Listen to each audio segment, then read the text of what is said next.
Greetings, everybody, and welcome to another edition of the Metal Command Podcast. Tony here with you, and today I am here to talk about the Pantera resurrection or reunion or whatever you want to call it. And, of course, this is something that I really haven't spoken much about or even talked about because, me personally, I'm not a huge Pantera fan. I mean, I don't hate them. I do like a few of their albums. However, many of you out there have been asking me to talk about it and touch base about it. And I've had a lot of people ask me what I think about it.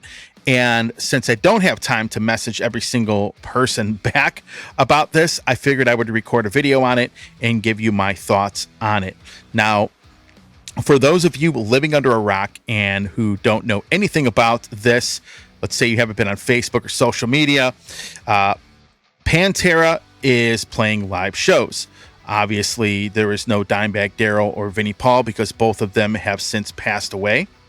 However, the band was resurrected by original bass player Rex Brown and, of course, singer Phil Anselmo.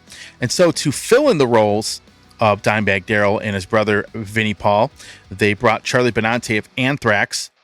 He is playing drums in the band. And, of course, you have Zakk Wylde from Black Label Society, Ozzy, and a few other bands. He is playing the guitar parts, playing guitar live. So they decided to get this whole thing together to play live shows. Now, this has created a lot of controversy, a lot of fighting on social media. I mean, I don't think I can go like a day without seeing some kind of article referring to this and then looking in the comments and seeing all of these people freak out, flip out, start fighting with each other or whatever the case may be. And it seems you seem to have a few different sides. You have three sides to this, actually. So let me explain all three sides of this. First of all, you definitely have the fans that are happy it's back, that are okay with Dime and Vinny not being in the band and are really cool with the live performances and are really digging the live shows. You have the set of fans that basically are coming out saying it is tarnishing the band's legacy and the fact that they shouldn't be doing this because Dime and Vinny aren't there and it's not really Pantera, etc., etc.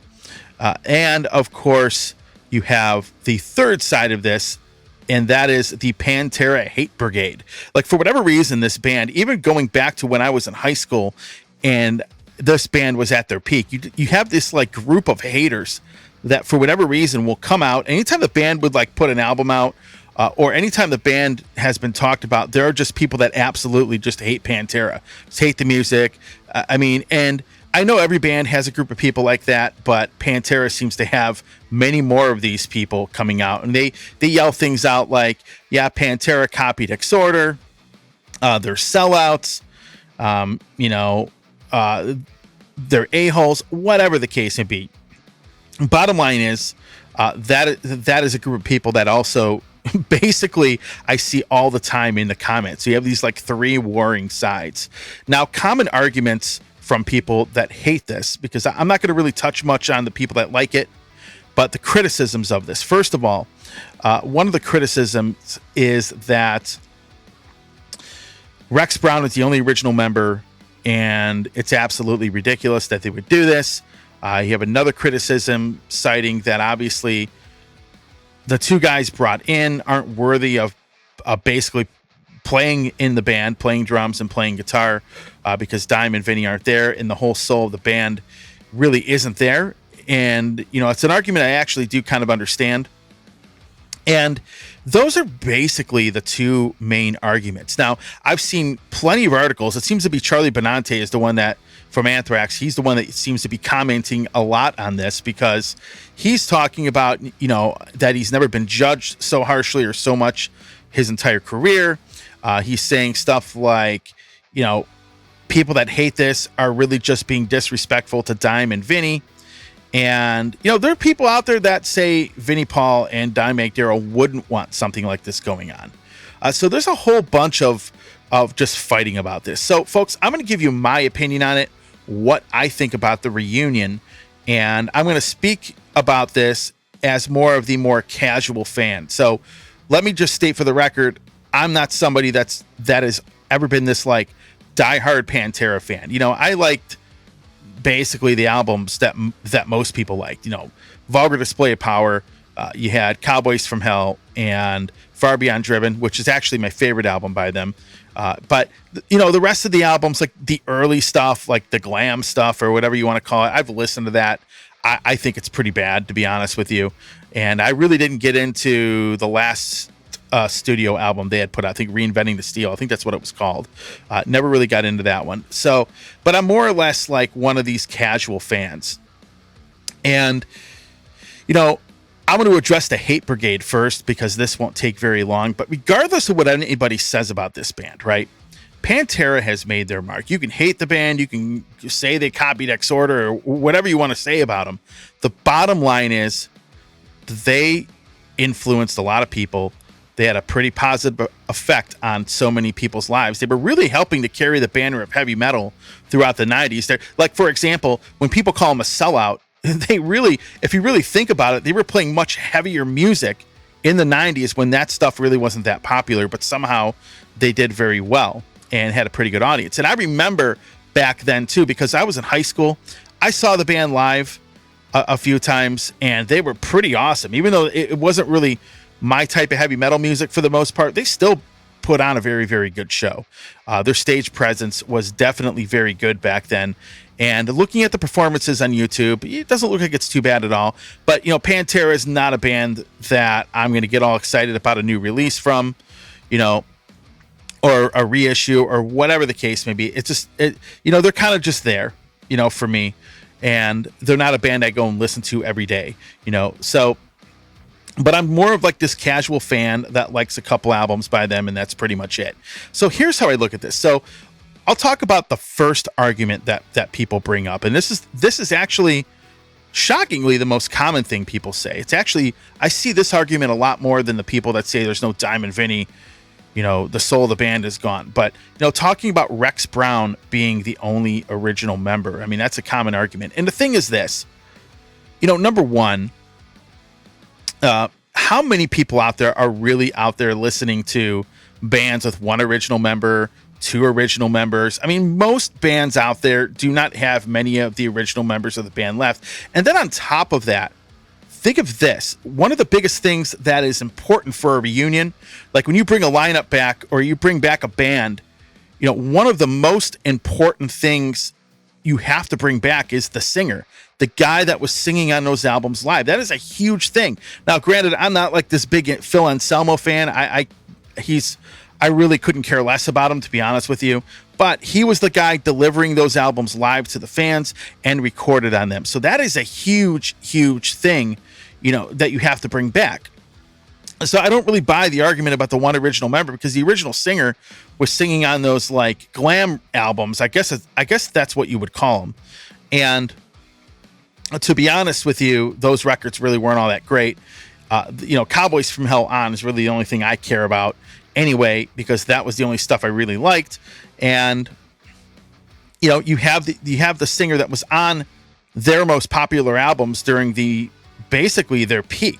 So yeah, is Rex Brown really like the only original member in a band that's playing? Absolutely. But come on, all of you are listening to bands right now with one original member. Some of them weren't even like the main songwriters in the band when the band was at their peak. So I don't really buy that argument, because I know everybody out there is listening to some band out there that has one original member and that's touring with only one guy that was originally in the band. And that's just a weak argument to me. The second thing is this, and this is where I sort of understand the argument of people that are against this. And that's the fact that Dime and Vinny are obviously no longer alive, so they aren't doing the tour. And they brought Zakk Wylde and Charlie Benante in.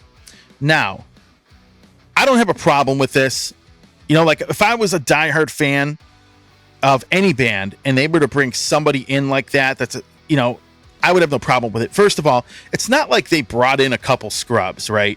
I mean, they didn't go out in the street and just get two random dudes playing in some bad Pantera cover band and say, hey, we're Pantera. No, they brought in, not only did they bring in two seasoned musicians, but they brought in two guys that were really good friends with Dime and Vinny. And when you are really good friends with somebody and you're picking up a gig like this and they are no longer around, I could tell from my own personal experience, even if I'm getting paid to do something, let's say I'm getting paid a lot of money to do something, because I'm friends with them, I'm really going to put in the extra effort to really live up to the legacy of somebody that I was friends with that's no longer here. It's just the way I am. And most people and most musicians are like that. So these guys are going into this, and, probably with the best of intentions to really bust their ass, really bring this material alive for all of the audiences, especially the younger people that never got to see Pantera live. And, I have no problem with that. It might be a little bit different if they decided, hey, we're going to go record an album. But really what they are doing is playing shows. It's basically, to me, a bunch of guys that are paying tribute to their friends who have passed away.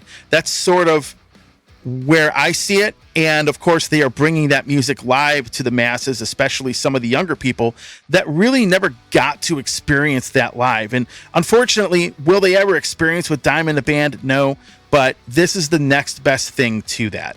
So when I look at this reunion, I'm just kind of like, yeah, I mean, it's not bad. I don't have a problem with it. And to be honest with you, when I see people flip out and hate on this, it's like, whatever. Charlie Benante did have a funny thing he said in an article, though. It basically said, anybody that does not like this, 2 words, don't go or don't come. I think that's what he said. Don't go to the show.